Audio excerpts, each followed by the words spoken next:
ओम शांति। आज 31 मई 2026 के प्यारी बाप दादा के अनमोल मधुर महावाक्य हैं। आज की मुरली के सार में सुख सागर बाबा ने आप समान बनने के लिए कहा कि तुमको श्रीमत पर चलकर सबको सुख देना है। आसुरी मत पर तुम दुख देते आए हो, अब सुख दो और सुख लो। और बाबा कहे, जो अच्छा ऊंच पद पाने वाले बुद्धिमान बच्चे हैं वह इस राज को समझ जाते हैं कि यह ड्रामा का खेल ही सुख दुख और हार जीत का बना हुआ है। वह समझ जाते हैं कि सुख की दुनिया में जाना है तो सबको सुख देना है। फिर कहा कि मनुष्य शांति पाने के लिए कितना धक्के खाते रहते हैं। अब यह किसने कहा कि मन की शांति चाहिए? आत्मा कहती है, परंतु मनुष्य यह नहीं जानते कि शांति आत्मा को चाहिए। फिर रूहानी संबंध की स्मृति दिलाते कहा कि बेहद का बाप अर्थात सब आत्मा रूपी सीता का एक राम वह निराकार है। तुम सभी आत्माएं सीताएं हो। बाप ब्राइड ग्रूम साजन है। एक साजन शिव बाबा की सब आत्मा सजनिया भक्तियां हैं। जो भी आत्मा सीताएं हैं वह सब रावण की जेल में फंस शोक वाटिका में आ गए हैं। सारी दुनिया के सभी मनुष्य मात्र एक भगवान को याद करते हैं, क्योंकि दुख में है, पुकारते हैं भक्तों का रक्षक भगवान आओ। तो बाबा कहे, अभी मैं तुम्हारा रक्षक बनकर आया हूँ। शोक वाटिका दुख से निकाल अशोक वाटिका सुख में ले जाने के लिए। फिर देही अभिमानी बनने के लिए स्मृति दिलाई कि पहले भारतवासी स्वर्गवासी थे, हीरो के महल थे, अब कौड़ी मिसल बन पड़े हैं। घर में कितनी अशांति है। कहते हैं, बाबा हमको क्रोध आता है, बच्चों को मारना पड़ता है, डर लगता है। हमने 5 विकार शिव बाबा को दान में दे दिया, फिर हम यह क्यों करते हैं? तो बाबा समझाते हैं, इस समय सब पर 5 विकारों का ग्रहण लगा हुआ है। अब बाप कहते हैं, 5 विकारों का ग्रहण उतारने के लिए देही अभिमानी बनो। और लास्ट में आज भी अटेंशन दिलाते कहा कि ध्यान दीदार आदि की आश नहीं रखनी है। बाप तो समझाते हैं, साक्षात्कार में माया प्रवेश कर लेती है, फिर तुम पद भ्रष्ट हो पड़ेंगे। इसलिए बाबा कहे, साक्षात्कार की आश न रख, अपना पुरुषार्थ करना है। सुनते हैं प्यारे बाप दादा के अनमोल मधुर महावाक्य। आज बाबा कहे, मीठे बच्चे, श्रीमत पर चलकर सबको सुख दो। आसुरी मत पर दुख देते आए हो, अब सुख दो सुख लो। आज मुरली से प्रश्न है, बुद्धिमान बच्चे किस राज को समझने के कारण ऊंच पद पाने का पुरुषार्थ करते हैं? बुद्धिमान बच्चे किस राज को समझने के कारण ऊंच पद पाने का पुरुषार्थ करते हैं? उत्तर में बाबा कहे, वे समझते हैं कि यह दुख और सुख, हार और जीत का खेल है। अभी आधा कल्प सुख का खेल चलता है, वहाँ किसी भी प्रकार का दुख नहीं होगा। अब नई राजधानी आने वाली है, उसके लिए बाप अपना परम धाम छोड़ हम बच्चों को पढ़ाने आए हैं। अब पुरुषार्थ कर ऊंच पद लेना ही है। आज मुरली में गीत बजा, बदल जाए दुनिया न बदलेंगे हम। बाबा हम तेरे हैं, तेरे ही बन के सदा रहेंगे। ओम शांति। मीठे मीठे बच्चों ने अर्थ समझा। यहाँ कोई कसम खाने की बात नहीं है, यह तो आत्मा में समझ चाहिए। आत्मा तमो प्रधान होने के कारण बिल्कुल ही बेसमझ हो गई है। बच्चे जानते हैं हम कितने बेसमझ थे, अब कितने समझदार बने हैं। दूसरे सत्संग आदि में यह बातें होती नहीं। वह शास्त्र रामायण आदि पढ़ते हैं, एक कान से सुना दूसरे कान से निकल जाता है, कोई प्राप्ति नहीं। यज्ञ तप दान पुण्य आदि बहुत करते हैं, धक्के खाते रहते हैं, प्राप्ति कुछ भी नहीं। इस दुनिया में कोई को सुख है नहीं। अब बाप सारी समझ देते हैं, सबको सुख शांति देने वाला एक ही बाप है। मनुष्य तो बिल्कुल ही घोर अंधियारे में है। भक्ति मार्ग वाले भी याद करते रहते हैं, हे दुख हरता सुख करता सदगति दाता। देखो दुनिया में क्या लगा पड़ा है, सबको दुख लगता ही रहता है। बाबा कहे, दुनिया में कितना दुख है, और बाबा ऐसे समय पर आकर तुम बच्चों को सुख शांति के वर्षे के अधिकारी बनाते हैं। बाबा कहे जो भी मनुष्य मात्र है, किसी को भी यह पता नहीं है कि बाप कौन है, बाप से क्या वर्षा मिलता है। बेहद के बाप को जानते ही नहीं, धक्के खाते रहते हैं शांति के लिए। अब यह किसने कहा कि मन की शांति चाहिए? बाबा कहे यह कौन कहता है मन की शांति चाहिए? आत्मा कहती है। यह भी मनुष्य नहीं जानते हैं। देह अभिमान है ना। साधु संत आदि सब दुखी है, सब शांति चाहते हैं। बीमारी आदि तो साधु संतों को भी होती है, एक्सीडेंट होते हैं। दुनिया में दुख के सिवाय और कुछ तो है नहीं। बाबा कहे है ही दुख की दुनिया, तो हर मनुष्य दुखी ही है। बाबा कहे अभी तुम बुद्धिमान बने हो। बाप ने समझाया है ड्रामा के अंदर नई दुनिया और पुरानी दुनिया, सुख और दुख का खेल बना हुआ है। बाप ने तुम्हारी बुद्धि का ताला खोला है और सब मनुष्य मात्र की बुद्धि को गोदरेज का ताला लगा हुआ है। बिल्कुल ही तमो प्रधान बुद्धि है। तुम बच्चे नंबरवार पुरुषार्थ अनुसार जानते हो। क्या जानते हैं? बाबा को कि बाबा आकर अभी हमको वर्षा देते हैं। बरोबर बेहद का बाप मिला है। वह हमको सृष्टि के आदि मध्य अंत का राज सुनाते हैं कि यह खेल कैसे बना हुआ है। जब सुख होता है तब दुख का नाम नहीं होता। तुम बच्चों की बुद्धि में है कि हम बाप से सुख शांति संपत्ति का वर्षा ले रहे हैं। सतयुग से लेकर त्रेता अंत तक कोई दुख नहीं होगा। अब तुम रोशनी में हो, तुम पुरुषार्थ कर रहे हो। कौन सा? अपनी राजधानी में 1-2 से ऊंच पद पाए। यह स्कूल है बेहद का। बेहद का बाप पढ़ाते हैं। तुम जानते हो वह हमारा मोस्ट बिलवेड बाप है, जिसकी अपरम अपार महिमा है। वह ऊंच ते ऊंच बाप श्रीमत देते हैं। बाकी सब मनुष्य मात्र आसुरी मत पर 1-2 को दुख ही देते हैं। तुम्हें श्रीमत पर सबको सुख देना है। इस ड्रामा में हम एक्टर्स हैं। यह कोई भी नहीं जानते। बाबा कहे न आत्मा को जानते हैं, न आत्मा के पार्ट को जानते हैं, न ड्रामा को जानते हैं।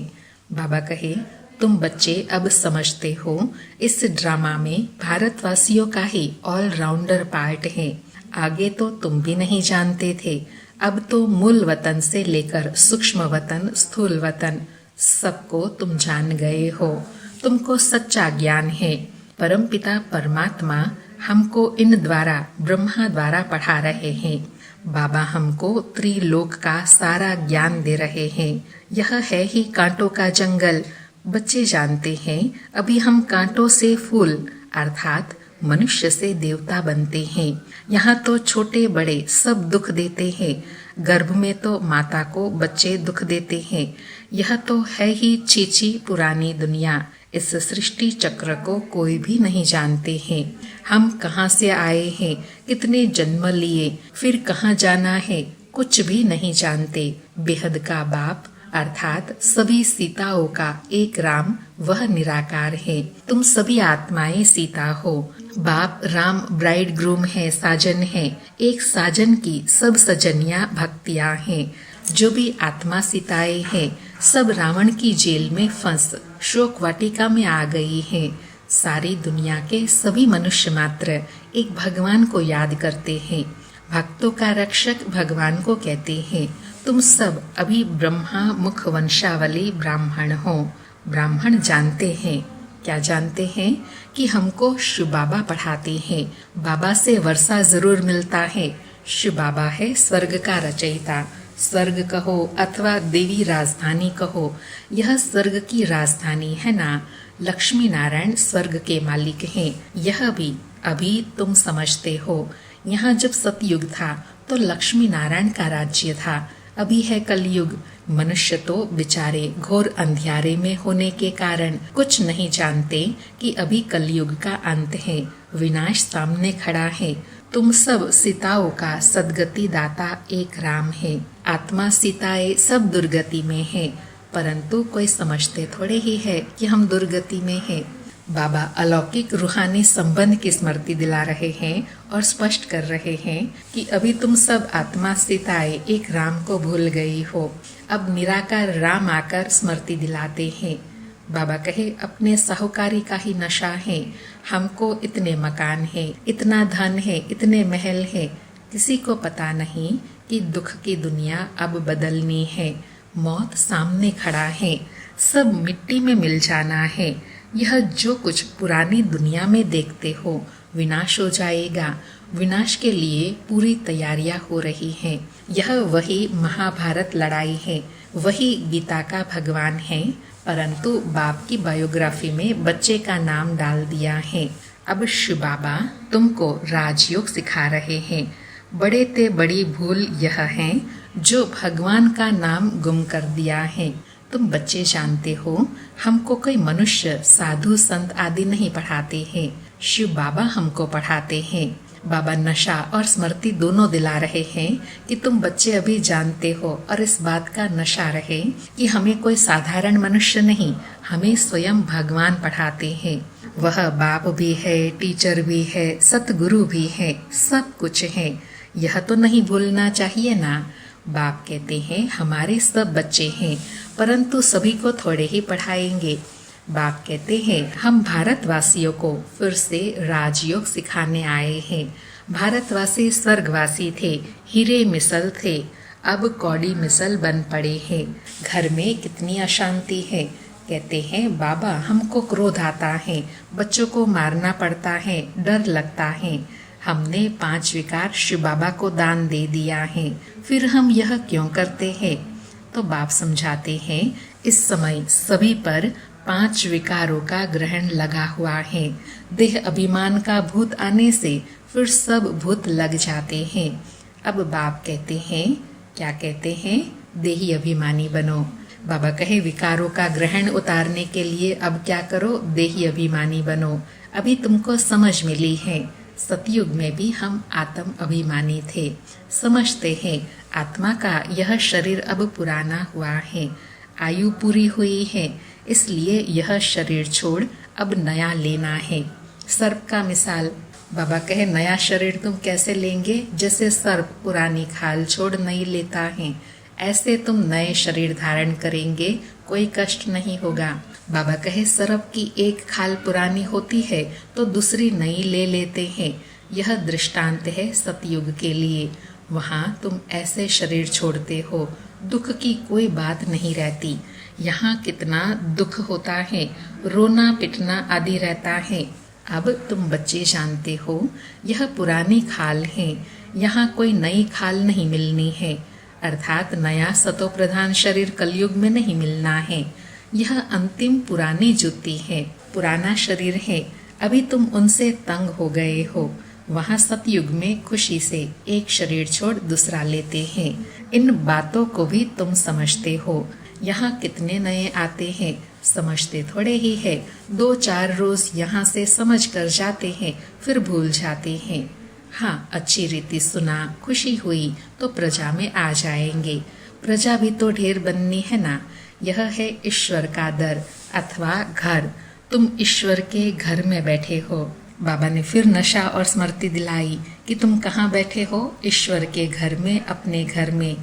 परम पिता परमात्मा अपना परम धाम छोड़ यहाँ साधारण तन में आकर बैठा है। वहाँ तो बाप के पास आत्माएं रहती हैं। यहाँ संगम पर बाबा खुद आया है पतितों को पावन बनाने। बाबा कितना गर्व की महसूसता करा रहे हैं कि जो परम पिता परमात्मा परम धाम छोड़कर तुम्हारे लिए साधारण तन में आकर प्रवेश कर तुम्हारे सन्मुख बैठे हैं पतितों को पावन बनाने।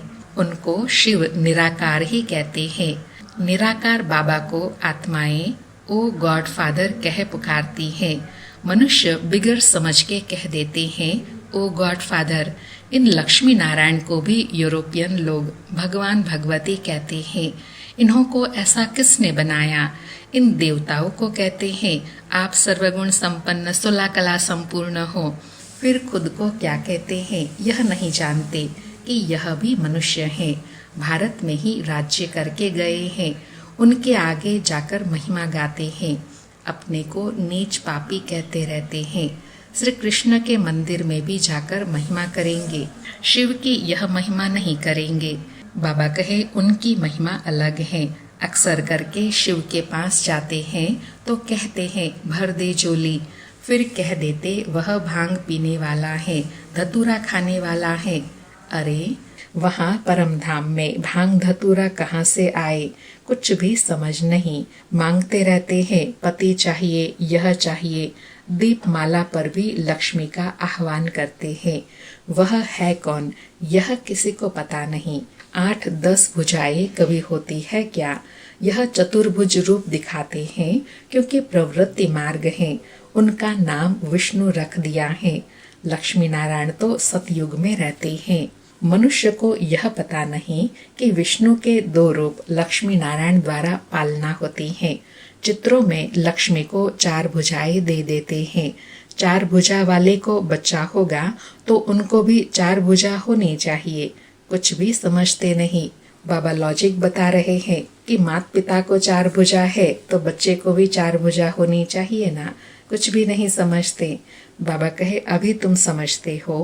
बाबा जब तक नहीं आए थे तो हम भी कुछ भी नहीं जानते थे। अभी सारे विश्व के आदि मध्य अंत को जान गए हैं। बाप आकर पतित दुनिया को पावन बनाते हैं, बुलाते भी हैं, हे पतित पावन आओ। अब परमात्मा कैसे आए, कैसे आकर पतितों को पावन बनाए। बाप कहते हैं 5000 वर्ष पहले हमने देवी स्वराज्य बनाया था, फिर तुमने 84 जन्म कैसे लिए, यह समझ आगे तुम्हारी बुद्धि में बिल्कुल नहीं थी। इस ब्रह्मा को भी पता नहीं था। राधे कृष्ण लक्ष्मी नारायण की पूजा करते थे, परंतु यह भी पता नहीं था कि राधे कृष्ण ही स्वयंवर के बाद लक्ष्मी नारायण बने हैं। इसलिए प्रिंसेस राधे प्रिंस श्री कृष्ण कहा जाता है। स्वयंवर के बाद महाराजा महारानी बनते हैं। यह जो खुद बन रहे हैं उनको भी पता नहीं था। बाबा कहे भल कोई को दीदार भी होता है, परंतु कुछ भी समझते नहीं। फिर भी भक्तों की भावना अल्पकाल के लिए पूरी करने में साक्षात्कार कराता हूँ। बाबा कहे यथार्थ ज्ञान न होने के बाद भी भावना का भाड़ा मैं आकर देता हूँ, अल्पकाल की प्राप्ति कराता हूँ। बाबा कहे यहाँ तो ध्यान दीदार की बात ही नहीं। बाप तो समझाते हैं साक्षात्कार में माया प्रवेश कर लेंगी, तुम पद भ्रष्ट हो पड़ेंगे। बहुत आकर कहते हैं हमको शिव बाबा का साक्षात्कार हो। अरे बाबा कहे अरे तुमको समझाया है फायर फ्लाई कितना छोटा होता है, आंखों से दिखा जाता है। आत्मा तो उससे भी छोटी बिंदी है। जैसे आत्मा है वैसे ही परमात्मा का रूप है। बाबा कहे साक्षात्कार की इच्छा रखते हैं, लेकिन बाबा ने तो पहले ही स्पष्ट कर दिया है कि आत्मा भी ज्योति बिंदु है, शिव बाबा भी ज्योति बिंदु, फायर फ्लाई से भी बहुत सूक्ष्म है। फिर बाबा कहे साक्षात्कार भी होगा तो उस छोटी बिंदी का होगा। यह तो छोटी सी बिंदी है जो भ्रकुटी के बीच में रहती है। आत्मा का साक्षात्कार हो तो भी समझेंगे कुछ नहीं, क्योंकि बाबा कहे आत्मा और परमात्मा का रूप समान है तो भी नहीं समझेंगे कि यह किसकी आत्मा है, शिव बाबा की या बच्चों की। बाबा कहे तुम बच्चे जानते हो, अभी हम शिव बाबा की संतान हैं। सब ब्रह्मा कुमार कुमारियां शिव बाबा से वर्षा ले रहे हैं। हमारी एम ऑब्जेक्ट ही यह है। कौन सी? मनुष्य से देवता बनना। स्टूडेंट है ना, तुम कहते हो बाबा से सहज राजयोग सीखने आए हैं। यह एम ऑब्जेक्ट है। यह बच्चों को भूलना नहीं चाहिए। भक्ति मार्ग में भगत लोग देवताओं के चित्र साथ में रखते हैं, फिर तुमको यह त्रिमूर्ति का चित्र पॉकेट में रखना चाहिए। बाबा कहे जैसे वहाँ लगन वाले भगत होते हैं, वह अपने पॉकेट में देवी देवताओं के चित्र रखते हैं। ऐसे बाबा कहे तुम बच्चों को भी अपने पॉकेट में मुख्य मुख्य चित्र रखने चाहिए। बाबा कहे चिंतन करना है, इस शिव बाबा द्वारा हम यह लक्ष्मी नारायण बन रहे हैं। अच्छा, मीठे मीठे सिकिलधे बच्चों प्रति माता पिता बाप दादा का याद प्यार और गुड मॉर्निंग। रूहानी बाप की रूहानी बच्चों को नमस्ते। हम रूहानी बच्चों की रूहानी माता पिता बाप दादा को याद प्यार गुड मॉर्निंग और नमस्ते नमस्ते। सारी मुरली से धारणा के लिए सार है। पहला पॉइंट, शिव बाबा को विकार का दान देकर फिर कभी वापस नहीं लेना है। देह अभिमान के भूत से बचना है। इस भूत से सब भूत आ जाते हैं, इसलिए आत्म अभिमानी बनने का अभ्यास करना है। दूसरा पॉइंट, ध्यान दीदार की आश नहीं रखनी है। एम ऑब्जेक्ट को सामने रख पुरुषार्थ करना है। श्रीमत पर सबको सुख देना है। आज प्यारे बाबा का वरदान है, करावन हार की स्मृति से सेवा में सदा निर्माण का कार्य करने वाले कर्म योगी भव। स्पष्टीकरण है, कोई भी कर्म योग की स्टेज में परिवर्तन करो। सिर्फ कर्म करने वाले नहीं, लेकिन कर्म योगी। कर्म अर्थात व्यवहार और योग अर्थात परमार्थ, दोनों का बैलेंस हो। शरीर निर्वाह के पीछे आत्मा का निर्वाह भूल न जाए। जो भी कर्म करो वह ईश्वरीय सेवा अर्थ हो। इसके लिए सेवाओं में निमित्त मात्र का मंत्र व करनहार की स्मृति का संकल्प सदा याद रहे। करावनहार भूले नहीं तो सेवा में निर्माण ही निर्माण करते रहेंगे।